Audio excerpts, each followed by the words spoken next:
నమస్తే అండి, నేను అపర్ణ. భారతీయ సంస్కృతికి స్వాగతం. బాలరాముడి పాలబుగ్గలు ముద్దడిన సౌభాగ్యనగరి అయోధ్య. కౌసల్య తనయుడి కౌశలాన్ని తొట్టతొలిగా చూసి పొంగిపోయింది అయోధ్య.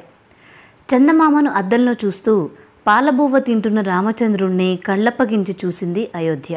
అంతేనా, బుడిబుడి అడుగుల రాముడి పాదముద్రలు మోసి పరవశించింది. వడివడి పరుగుల రాముడి వాయువేగానికి ఊగిపోయింది. మర్యాదకు మన్నననిచ్చే దశరథ రాముణ్ణి చూసి గర్వించింది. సీతమ్మ తోడుగా వచ్చిన కళ్యాణ రాముడికి దిష్టి తీసింది. తండ్రి మాటకై కానలకేగిన రాఘవుణ్ణి చూసి కన్నీరు మున్నీరుగా విలపించింది. లోకకంటకుడైన దశకంఠుణ్ణి మట్టుపెట్టి వచ్చిన కోదండపాణికి హారతి పట్టింది. ఆ పట్టాభిరాముణ్ణి శతవిధాలా కీర్తించే భాగ్యం దక్కించుకుంది అయోధ్య. రామాయణ మహాకావ్య ఆవిష్కరణకు మూలం అయోధ్య. నారాయణుడు నరుడిగా అవతరించి తాను ఇక్కడే పుడతానని, రావణుణ్ణి సంహరిస్తానని, ఈ ధరణిని 11,000 సంవత్సరాలు పాలిస్తానని విష్ణుమూర్తి స్వయంగా ప్రకటించాడు. మరి ఆ అయోధ్య ఎలా ఉండేది? అక్కడి ప్రజలు, మంత్రులు ఎలా ఉండేవారు? కోసల సామ్రాజ్య వైభవం ఎలా ఉండేది? మొదలైన ఆసక్తికరమైన విశేషాలను ఈ వీడియోలో తెలుసుకుందాం. వీడియో చూశాక మీకు నచ్చినట్లయితే లైక్ చేసి షేర్ చేయండి. మన ఛానల్ని మొదటిసారిగా చూస్తున్నట్లయితే సబ్స్క్రైబ్ చేసుకొని బెల్ ఐకాన్ని యాక్టివేట్ చేసుకోండి. వాల్మీకి మహర్షి రామాయణం బాలకాండలో అయోధ్యను మహోన్నతంగా వర్ణించారు. అయోధ్య అంటే శత్రువులకు జయింప వీలు కానిది అని అర్థం. అథర్వణ వేదం అయోధ్య దేవనిర్మితమని, అది స్వర్గ సమానమని పేర్కొంది. స్కాంద పురాణం ప్రకారం అయోధ్య 7 మోక్షపురాలలో ఒకటి. ఈ నగరం చేప ఆకారంలో ఉంటుందని కూడా ఈ పురాణం చెబుతోంది. అగ్ని, బ్రహ్మ పురాణాలు అయోధ్యను పాపాలను నాశనం చేసే నగరంగా కీర్తించాయి. అయోధ్యను మొదటిసారిగా సూర్యవంశ రాజైన వైవస్వత మనువు కుమారుడైన ఇక్ష్వాకు మహారాజు సరయూ నదీ తీరంలోని కోసల దేశంలో నిర్మించి పాలించాడు అని పురాణ కథనాలు వివరిస్తున్నాయి. ధనధాన్యములతో తులతూగుతూ నిత్య సంతుష్టులైన ప్రజలు కల విశాలమైన కోసల దేశంలో ఉన్న నగరం అయోధ్య. చక్కని విశాలములైన మార్గములతో ఎంతో శోభాయమానంగా ఉన్న ఆ అయోధ్య నగరము 12 యోజనముల పొడవు, 3 యోజనముల వెడల్పు కలిగి ఉండేది. ఇప్పటి లెక్కలో ఇది సుమారు 168 కిలోమీటర్ల పొడవు, 42 కిలోమీటర్ల వెడల్పుకు సమానం. దీని ప్రకారం అయోధ్య నగర వైశాల్యం అప్పట్లో 7,056 చదరపు కిలోమీటర్లు ఉండేది. అయోధ్య నగరాన్ని ఎంతో ప్రతిభ కలిగిన శిల్పులు, వాస్తు నిపుణులు శాస్త్ర ప్రమాణాలతో తీర్చిదిద్దారు అని వాల్మీకి వర్ణించారు. ఆ నగరంలో ఎంతో చక్కని విశాలమైన రాజమార్గాలు ఉండేవి. ఆ మార్గాలలో మొత్తం పూలు చల్లేవారు. నిత్యము నీరు చల్లి తడిపేవారు. అత్యధిక సమృద్ధితో, సాటిలేని శోభతో ప్రకాశిస్తూ ఉండేది. అందమైన ఉద్యానవనాలు, మామిడి తోటలు ఉండేవి. ఆ నగరం చుట్టూ ఎవరూ ప్రవేశించలేని ఎంతో లోతైన అగర్త ఉండేది. చదరంగంలో ఉండే పలకల వంటి నిర్మాణాలు కలిగిన భవనాలు ఇక్కడ ఉండేవి అని వాల్మీకి మహర్షి స్పష్టంగా చెప్పారు. ఎత్తైన కోట బురుజులు, ధ్వజాలు, వందల కొద్దీ శతఘ్నులు, ఆయుధాలు అక్కడక్కడ అమర్చబడి ఉండేవి. కోటకు రక్షణగా వందల కొద్దీ మేలుజాతి గుర్రాలు, వేగంగా నడిచే ఏనుగులు, వృషభాలు, ఒంటెలు ఉండేవి. వేలాది మంది సుశిక్షితులైన యోధులు బురుజుల మీద కోట లోపల నిరంతరం కాపలాగా ఉండేవారు. వీరందరూ శస్త్ర అస్త్ర విద్యల్లో నిపుణులు. ప్రత్యేకించి శబ్దభేదీ విద్య అంటే కంటితో చూడకుండా కేవలం శబ్దం విని లక్ష్యాన్ని ఛేదిస్తూ బాణాలు వేసే విద్యలో ఆరితేరినవారు. మొత్తంగా శత్రు దుర్భేద్యంగా అయోధ్యను తీర్చిదిద్దారు నిపుణులు.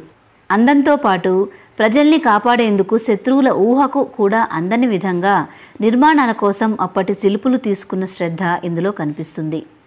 వాణిజ్యంలో అయోధ్యకు సాటిరాగల నగరం అప్పట్లో లేదు. నగరం మధ్య భాగంలో అంగడులు ఉండేవి. క్రయ విక్రయాల కోసం దేశ విదేశాల నుండి వచ్చే వర్తకులతో ప్రధాన వీధులన్నీ కిక్కిరిసి ఉండేవి. కేవలం కప్పం చెల్లించడానికి వచ్చే సామంత రాజులు బారులు తీరేవారట. సంగీత, సాహిత్య, నృత్య, నాటక, గీతాది కళారంగాల్లో నిష్ణాతులంతా అయోధ్యలో ఉండేవారు. కాంభోజ, బాహ్లిక, వనాయు, సింధు దేశాలకు చెందిన ఉత్తమ జాతి గుర్రాలు ఇక్కడ ఉండేవి అని వాల్మీకి వివరించారు. వింధ్య పర్వతాల్లో సంచరించే ఏనుగుల్ని ప్రత్యేకంగా ఈ నగరానికి తెప్పించి వాటికి శిక్షణనిచ్చేవారు. ఉత్తమ జాతి పశుగణం అయోధ్యలో ఉండేది. అంతేకాదు, 2-3 జాతుల సంకరంతో పశుగణాల్ని ఉత్పత్తి చేసే విధానం ఇక్కడ ఉండేది. భద్రమంద్ర, భద్రమృగ, మృగమంద్ర జాతులకు చెందిన ఏనుగులు ఇలా పుట్టినవే. పాలసముద్రంలో నుండి ఉద్భవించిన ఉచ్చైశ్రవముతో సమానమైన ఉత్తమ అశ్వములతో, అనేక జాతులకు చెందిన పర్వతములతో సమానమైన ఏనుగులతో ఆ అయోధ్య నిండి ఉండేది. బలమైన రాజ్య వ్యవస్థ అయోధ్యలో ఉండేది. అందుకే అయోధ్య అంటే అక్కడి ప్రజలకు మాత్రమే కాదు, విదేశీయులకు ఎంతో ప్రీతిగా ఉండేది. రత్నములతో అలంకరించిన రాజగృహములతో, క్రీడా మైదానాలతో అయోధ్య నగరం ప్రకాశిస్తూ ఉండేది. ఆ నగరం ఎంతో అందమైన స్త్రీలతో, అన్ని రకాల విలువైన రత్నాలతో, 7 అంతస్తుల విశాల భవనాలతో ప్రకాశిస్తూ ఇంద్రుని రాజధాని అయిన అమరావతి వలె ఉండేది. అయోధ్య నగరంలో వరి బియ్యము సమృద్ధిగా లభించేది. అక్కడ నీళ్లు చెరుకు రసం వలె తీయగా ఉండేవి. ఆ నగరంలో ఎప్పుడూ దుందుభి, మృదంగ, వీణ, మంగళ వాయిద్యాలు ఆకాశాన్ని అంటేలా మోగుతూ ఉండేవి. అయోధ్య నగరంలోని మంత్రులు ఎలా ఉండేవారో వాల్మీకి మహర్షి వివరించారు. దశరథ మహారాజు కొలువులోని మంత్రులు ఎంతో సమర్థులు, సమయస్ఫూర్తి, విజ్ఞానం కలవారు. ఇతరుల ఆకారాదులను బట్టి వారి మనస్సులోని అభిప్రాయమును తెలుసుకొనగలిగేవారు. ఎప్పుడూ తమ ప్రభువుకు మేలు కలిగించే కార్యములను చేయడానికి సిద్ధంగా ఉండేవారు. వ్యవహార జ్ఞానము కలిగి ఎప్పుడూ రాజ్యకార్యములలోనే నిమగ్నమై ఉండే దృష్టి, జయంతుడు, విజయుడు, సిద్ధార్థుడు, అర్ధసాధకుడు, అశోకుడు, మంత్రపాలుడు, సుమంత్రుడు అనే 8 మంది మంత్రులు దశరథ మహారాజు కొలువులో ఉండేవారు. వశిష్ఠుడు, వామదేవుడు అనే 2 ఋషులు దశరథునకు ప్రధాన ఋత్విక్కులుగా ఉండేవారు. వీరు మాత్రమే కాక మహాబుద్ధిశాలులు, శాస్త్రజ్ఞానము కలవారు, దృఢమైన పరాక్రమము కలవారు, కీర్తిమంతులు, సకల విద్యలు నేర్చిన మరికొందరు మంత్రులు కూడా దశరథుని వద్ద ఉండేవారు. ఆ మంత్రులు తప్పు చేస్తే తమ తమ కుమారులు, బంధువులు అయినా సరే శిక్షించేవారు. అపరాధము చేయకపోతే శత్రువునైనా విడిచిపెట్టేవారు. నిందితుడి బలాబలాలను, నేరాలను సమర్థతతో విచారించి తగిన విధంగా దండనను విధించేవారు. శత్రువులతో ఎప్పుడు ఎలా సంధి చేసుకోవాలో, ఎప్పుడు వారితో యుద్ధము చేయాలో బాగా తెలిసినవారు. రాజ్య విషయాలను రహస్యంగా ఉంచి సూక్ష్మమైన విషయాలను కూడా గ్రహించి తగిన నిర్ణయాలు తీసుకోవడంలో సమర్థులు. నీతిశాస్త్రంలోని విశేషాలన్నీ తెలిసినవారు. ఇతరుల మనస్సును నొప్పించకుండా మాట్లాడేవారు. ఇటువంటి సద్గుణ సంపన్నులైన మంత్రుల సహాయంతో దశరథ మహారాజు ఎంతో సమర్థతతో దేవేంద్రుడు స్వర్గాన్ని పాలించినట్లు భూమిని పరిపాలించారు. ఆ దశరథుడు వేదవేత్త, సూరులను, పండితులను దానాదుల చేత వశము చేసుకున్నవాడు. ఎప్పుడో జరగబోయే విషయాలను గ్రహించగలవాడు. గొప్ప పరాక్రమము కలవాడు. పౌరులకు, జానపదులకు ఎంతో ఇష్టమైనవాడు. రాజులలో అతిరథుడు. ఎన్నో యాగాలు చేశాడు. రాజుగా ఉన్నా కూడా మహర్షులతో సమానమైన వాడు. 3 లోకాలలోనూ ప్రసిద్ధుడు. గొప్ప సైన్యముతో శత్రువులందరినీ నశింపచేసినవాడు. మంచి మిత్ర సంపద కలవాడు.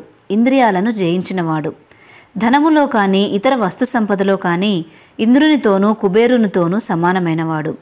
దశరథుడు ధర్మార్థ కామములు అనే 3 పురుషార్థములకు సమానమైన ప్రాధాన్యత ఇచ్చి వాటిని అనుసరిస్తూ అయోధ్యను ఎంతో సమర్థతతో పాలించాడు. భూమి మీద దానికంటే ఉత్తమమైన పట్టణము మరొకటి లేదు. అయోధ్యలో గృహములు బారులు తీర్చి చక్కగా నిర్మింపబడి ఉండేవి. ఉత్తములైన మనుషులు అక్కడ నివసించేవారు. ఆ నగరంలో వేల కొలది మహారథులైన వీరులు ఉండేవారు. వారు బాణప్రయోగమందు ఎంతో నైపుణ్యం కలవారు. ఎంతో వీరులైన వారు ఒంటరిగా ఉన్నవారిని కానీ, తండ్రి కానీ, కుమారుడు కానీ, వెనక ముందు ఎవరూ లేని వారిని, పారిపోతున్న వారిని ఎన్నడూ బాణములతో కొట్టేవారు కాదు. మదించి వనములో గర్జిస్తున్న సింహాలను, పులులను, వరాహాది క్రూర మృగాలను ఆయుధాల చేతగాని, కేవలం బాహుబలము చేతగాని చంపేవారు. ఆ నగరంలోని ప్రజలు ప్రతిరోజు అభ్యంగన స్నానం చేసి వివిధ రకాలైన ఆభరణాలు, పుష్పమాలలు ధరించి శరీరమునకు పరిమళ ద్రవ్యాలను పూసుకొని మంచి సుగంధ ద్రవ్యాలను సేవిస్తూ ఉండేవారు. నుదుట తిలకము ధరించని మనిషి కనిపించేవాడు కాదు. దీనుడు కానీ, రోగపీడితుడు కానీ, సౌందర్య విహీనులు కానీ కనిపించేవారు కాదు. ఆ అయోధ్య నగరంలోని బ్రాహ్మణ, క్షత్రియ, వైశ్యులు ఎంతో సద్గుణవంతులు, వేదాంగ నిష్ణాతులు, అనంతముగా దానం చేసేవారు. అయోధ్యాపురంలో నివసించు ప్రజలందరూ ఎంతో సంతోషంగా, ధర్మంగా జీవిస్తూ చక్కగా శాస్త్రాలు చదివి తమకు ఉన్నదానితో తృప్తిగా జీవించేవారు. దురాశ, అత్యాశలు లేకుండా ఎప్పుడూ సత్యమునే పలికేవారు. ఆ నగరంలో తక్కువ ధనమును సంపాదించేవాడు కానీ, ధర్మార్థ కామములు అనే పురుషార్థములను సాధించనివాడు కానీ, గోసంపద, అశ్వసంపద, ధనధాన్యములు లేనివాడు కానీ ఒక్కడు కూడా ఉండేవారు కాదు. ఈ సంపదనంతా యజమానులు కేవలం ధర్మబద్ధంగా సంపాదించి అలాగే ఖర్చు చేసేవారు. కాముకుడు, లోభి, క్రూరుడు, విద్యావిహీనుడు, నాస్తికుడు, ఆకలితో అలమటించే వ్యక్తి, దానం కోసం అరులు చాచే వ్యక్తి ఆ అయోధ్యలో వెతికినా కనిపించరు. ఆ నగరంలోని స్త్రీలు, పురుషులు కూడా ధర్మశీలులు. మహర్షులతో సమానమైన ఇంద్రియ నిగ్రహం, తేజస్సు కలిగి ఎంతో రాజభక్తి కలిగి ఉండేవారు. అయోధ్య నగరంలోని 4 వర్ణాలకు చెందిన ప్రజలందరూ దైవభక్తి కలిగి అతిథి సత్కారాలు చేస్తూ దీర్ఘాయుష్షు కలిగి ఎల్లప్పుడూ భార్య, పుత్ర, పౌత్రాదులతో కలిసి ఆనందించేవారు. కుటుంబం అంటే శాస్త్రాల్లో ఎటువంటి నిర్వచనం చెప్పబడిందో దానికి అనుగుణంగానే 10 మంది అంటే ఇంటి యజమాని, తన తల్లి, తండ్రి, భార్య, 2 కుమారులు, 2 కోడళ్ళు, 1 కూతురు, 1 అతిథి కంటే తక్కువ ఉన్న ఇల్లు ఆ నగరంలో లేదు. క్షత్రియులు బ్రాహ్మణులను, వైశ్యులు క్షత్రియులను అనుసరించి ఉండేవారు. శూద్రులు 3 వర్ణాల వారికి ఉపచారాలు చేస్తూ స్వధర్మ నిరతులై ఎంతో ధర్మబద్ధంగా జీవితం కొనసాగించేవారు. అయోధ్యాపురంలోని బ్రాహ్మణులందరూ అవిచ్ఛిన్నంగా అగ్నిహోత్రం కలిగి 4 వేదాలను నిరంతరం అధ్యయనం చేసేవారు. వేదాల్లో చెప్పిన కర్మ కార్యాలను నెరవేరుస్తూ అడిగిన వారికి శక్తి కొలది దాన ధర్మాలు చేసేవారు. ఇంద్రియాలను జయించి అహర్నిశలు భగవత్ కథలనే వల్లించి యజ్ఞ యాగాదులను నిర్వహిస్తూ నిర్మల బుద్ధితో ఉండేవారు. దేవర్షులతో, మహర్షులతో సమానంగా భగవద్ధ్యానం చేస్తూ సదాచార సంపన్నులై బ్రాహ్మణులు మెలుగుతూ ఉండేవారు.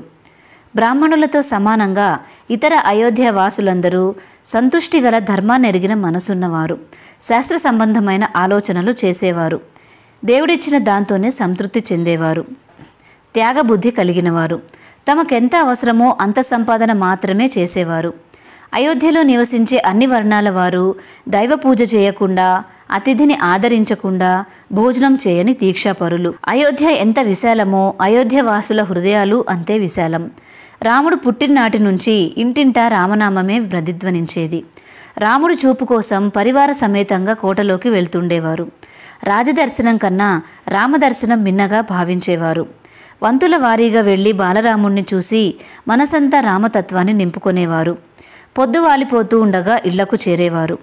వాళ్ళ దేహాలు మాత్రమే తిరుగుముఖం పట్టేవి, మనసు మాత్రం రాముడి చెంతే నిలిచి ఉండేది. అయోధ్యలోని ఆబాల గోపాలము రాముణ్ణి తమవాడిగా భావించేవారు. తన రాజ్య ప్రజలు రాముణ్ణి అంతగా ఆరాధిస్తున్నారు అన్న విషయం తెలిసి దశరథ మహారాజు ఎంతో ముచ్చట పడేవారు. శ్రీరాముణ్ణి యువరాజుగా పట్టాభిషిక్తుణ్ణి చేయాలి అని దశరథుడు భావించాడు.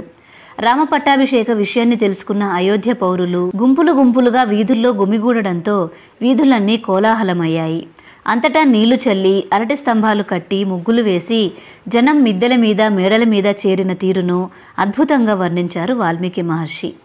దేవాలయాలలోనూ 4 వీధులు కలిసే చోట, వర్తకుల అంగళ్లలోనూ, జనులు కూడే చోట, అన్ని ఇళ్లలోనూ జెండాలు కట్టారు. నటుల, నర్తకుల, గాయకుల పాటలు చెవుల పండుగగా వినిపించసాగాయి.